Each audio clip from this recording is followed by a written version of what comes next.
줄을 잘 서야 한다, 이런 표현이 있죠. 남자들이 군대 갈 때에 주변으로부터 가장 많이 듣는 조언 중에 하나입니다. 군대는 줄이야. 줄을 잘 서야 돼.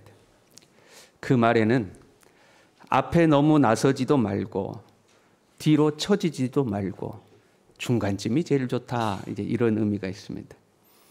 눈치를 잘 보고 대처해야지 괜히 눈치 없이 굴다가 곤란한 일을 당한다 하는 거죠. 고난과 억압을 많이 받았던 우리 선조들은 이것을 지혜로 삼았습니다. 괜히 나섰다가 총에 맞아 죽고, 괜히 앞장섰다가 잘못 걸려 매를 맞기도 했죠. 그렇다고 너무 뒤로 처지면 게으르다고 또 두들겨 맞기도 했습니다. 그러니까 적당히 중간쯤이 좋다, 이런 생각을 갖게 된 거죠. 사회생활을 할 때도 사회생활을 잘하려면 눈치를 잘 살펴서 누가 힘이 있는지 줄을 잘 서야 된다, 그렇게 이야기를 합니다. 김 부장 라인을 타야 되는지, 이 부장 라인을 타야 되는지, 어느 쪽이 더 힘이 있는지 잘 파악해서 줄을 서야 한다는 거죠. 세상은 이것을 지혜라고 하기도 하고 처세술이라고 말하기도 합니다. 그런데 이게 자칫 잘못되면 기회주의자가 될 수도 있어요. 기회주의자로 찍힐 수도 있고, 이게 양다리가 되어서 아주 불편한 상황이 만들어질 수도 있습니다. 이러한 습성은 우리에게만 있는 것이 아니라 전 세계 어느 민족, 어느 국가를 가더라도 다 존재합니다. 기회주의자는 항상 존재해요. 양다리 거치는 사람은 항상 있는 거죠. 종교적으로도 그래요. 이 신앙의 세계로 가면 양다리가 아니라 문어다리처럼 아주 그냥 확장되어 있죠. 교회도 왔다가 절에도 갔다가 어디 사원에도 갔다가 다방면으로 이렇게 있는 거죠. 그것을 종교다원주의라는 아름다운 말로 포장하기도 합니다. 근데 하나님은 양다리를 싫어하십니다. 갈멜산에서 엘리야는 바알과 아세라 선지자들과 영적 대결을 벌였어요. 그때 이스라엘 백성들을 다 불러 모아놓고 이렇게 했습니다. 너희가 어느 때까지 둘 사이에서 머뭇머뭇하려느냐. 여호와가 만일 하나님이면 그를 따르고 바알이 만일 하나님이면 그를 따를지어다. 하나님이면 하나님을 믿고 바알을 믿으려면 바알을 믿어야지.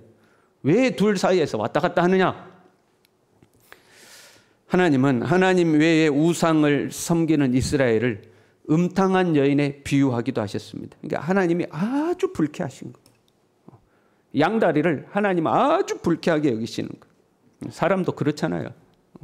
사람도 그렇잖아요. 이러한 양다리는 적극적으로 우상을 따르거나 적극적으로 세상을 따라야만 하는 것은 아니에요. 그것만이 양다리가 아니에요. 야고보서 1장 6절에 이렇게 돼 있어요. 오직 믿음으로 구하고 조금도 의심하지 말라. 의심하는 자는 마치 바람에 밀려 요동하는 바다 물결 같으니 이런 사람은 무엇이든지 주께 얻기를 생각하지 말라. 두 마음을 품어 모든 일에 정함이 없는 자로다. 두 마음을 품는 사람, 이 사람이 양다리예요. 근데 그 어떤 사람이 두 마음이에요? 의심하는 사람. 어느 때 보면 예수님 확실히 믿는 것 같은데 어느 때 보면 또 아닌 것 같고 이랬다 저랬다 하는 사람, 이 사람도 양다리죠.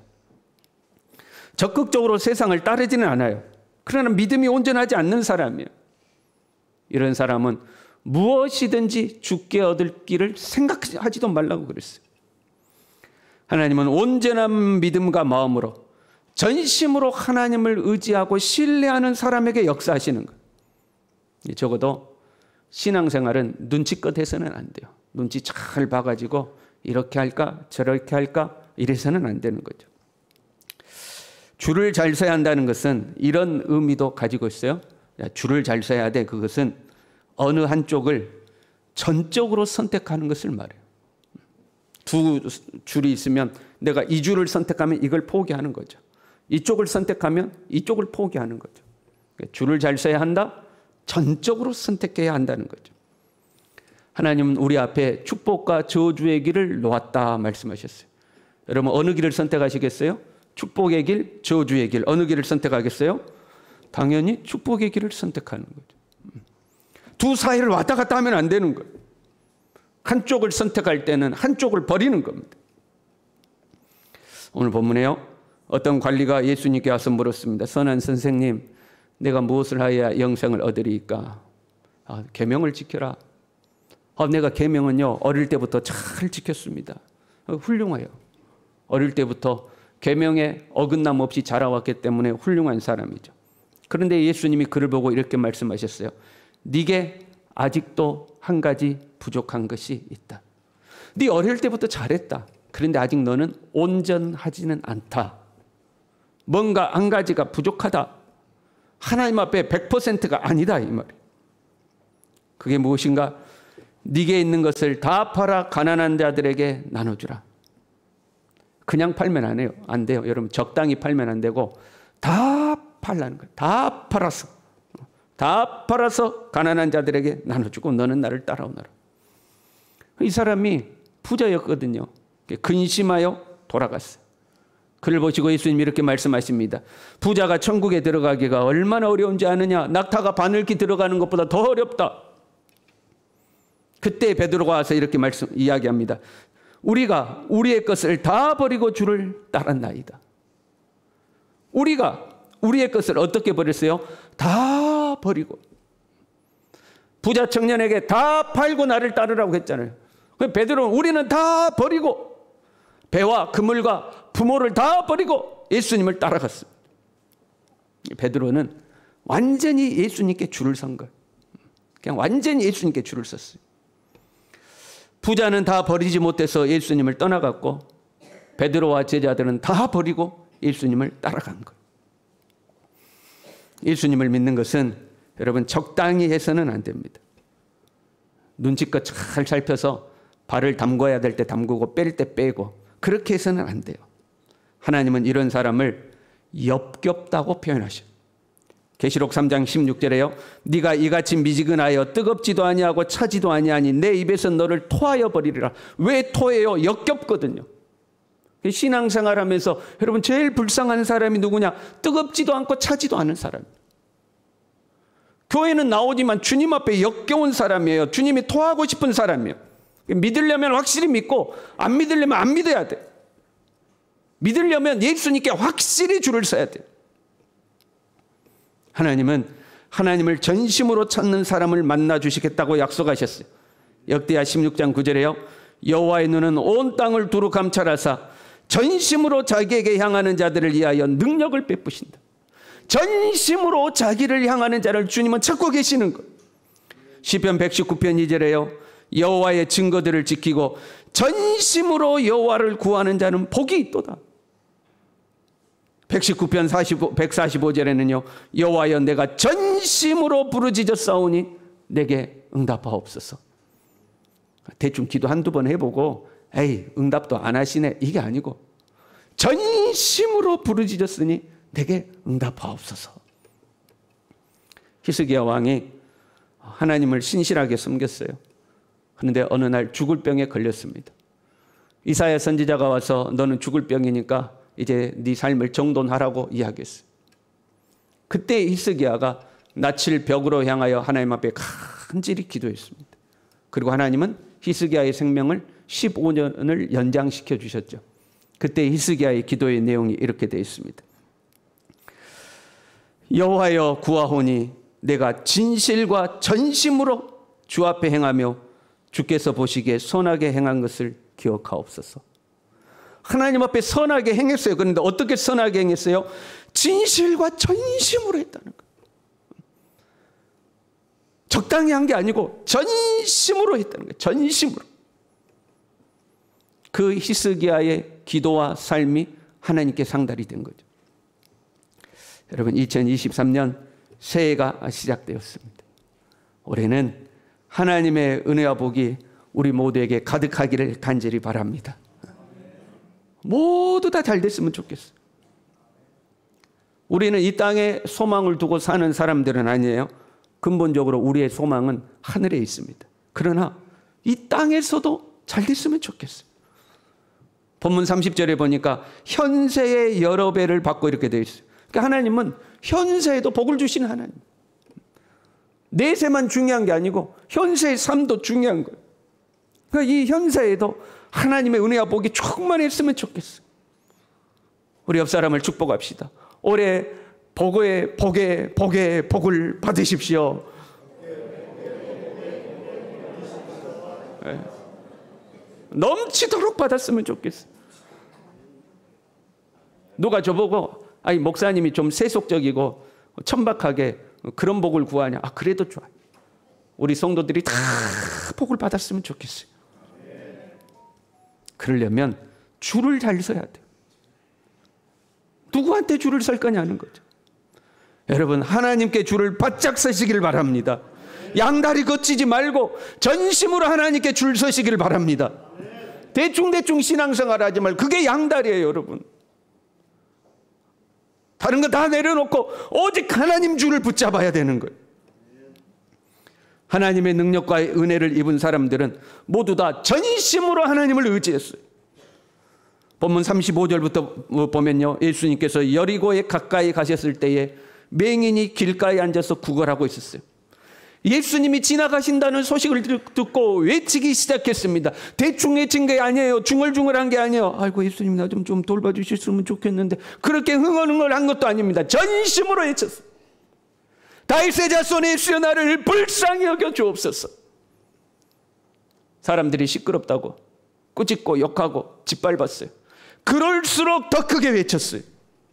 그럴수록 전심으로 주님을 의지해요. 그때에 주님이 그를 뒤돌아보시고 그를 부르신 거예요. 그리고 19장으로 넘어가면요, 삭개오 이야기가 나와요.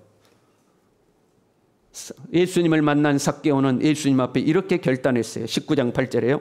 주여 보시옵소서, 내 소유의 절반을 가난한 자들에게 주겠사오며 만일 누구의 것을 속여 빼앗은 일이 있으면 네 갑절이나 갚겠나이다. 결단했어요. 근데 보세요, 삭개오의 결단을 보세요. 주여 보시옵소서, 내 소유의 절반을 가난한 자들에게 나눠주겠습니다.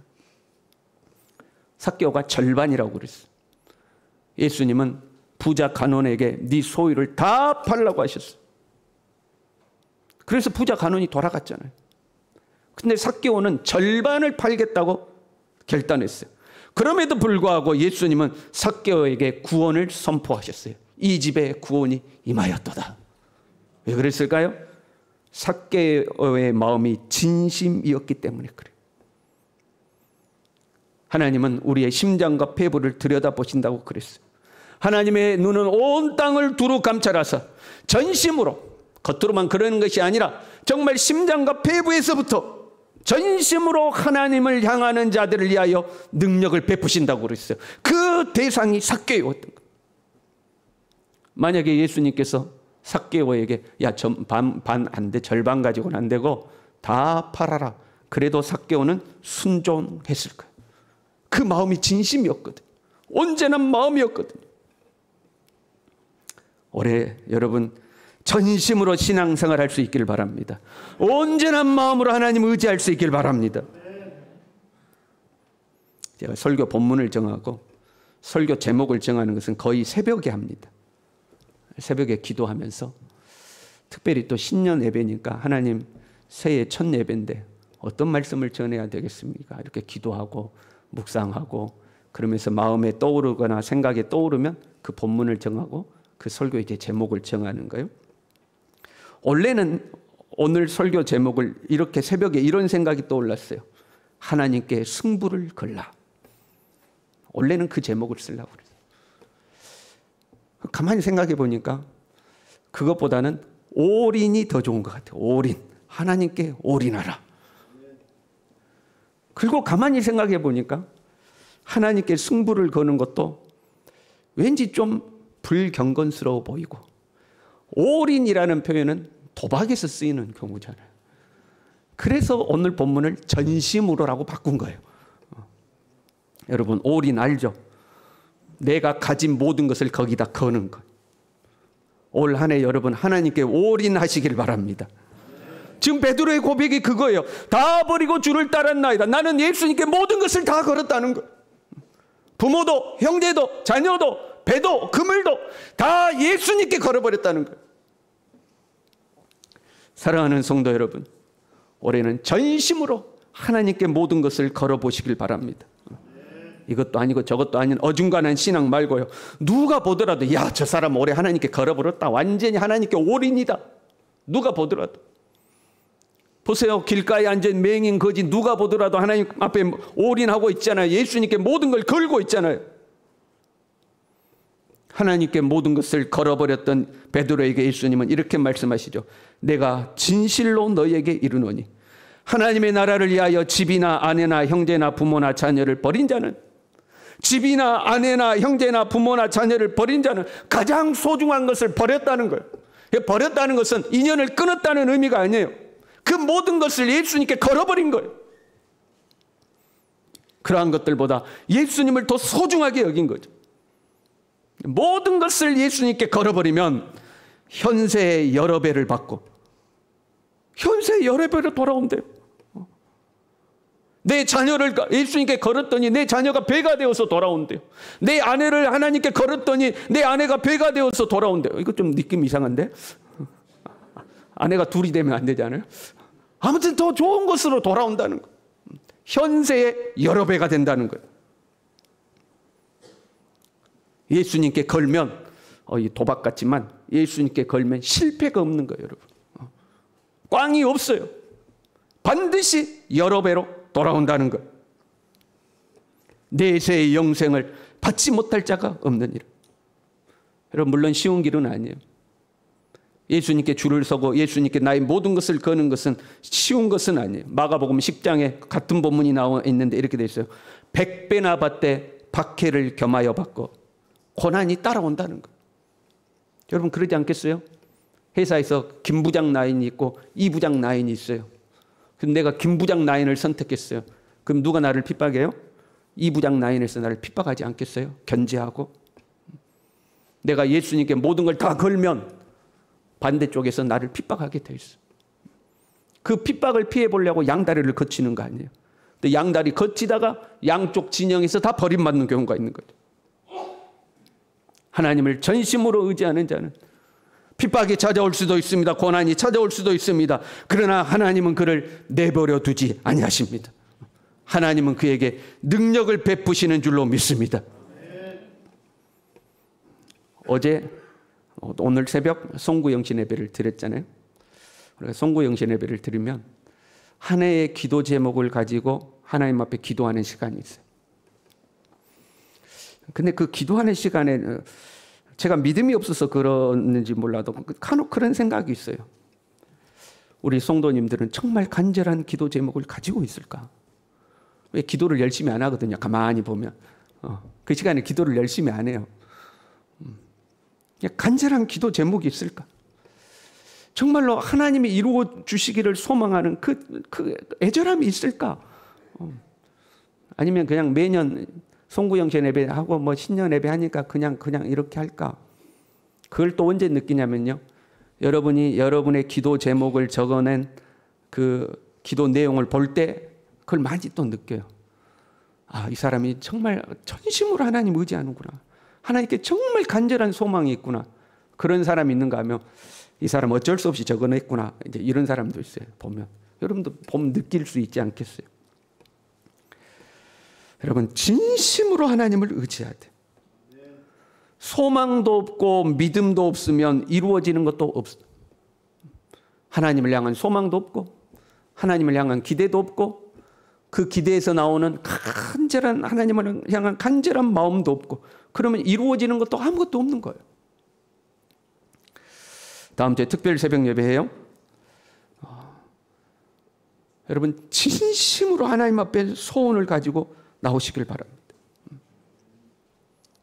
여호와의 눈은 온 땅을 두루 감찰하사 전심으로 여호와를 찾는 자를 찾고 계시는 거예요. 대충 하는 것 말고 전심으로 하나님께. 올 한 해 여러분 하나님께 승부를 걸어보시길 바랍니다.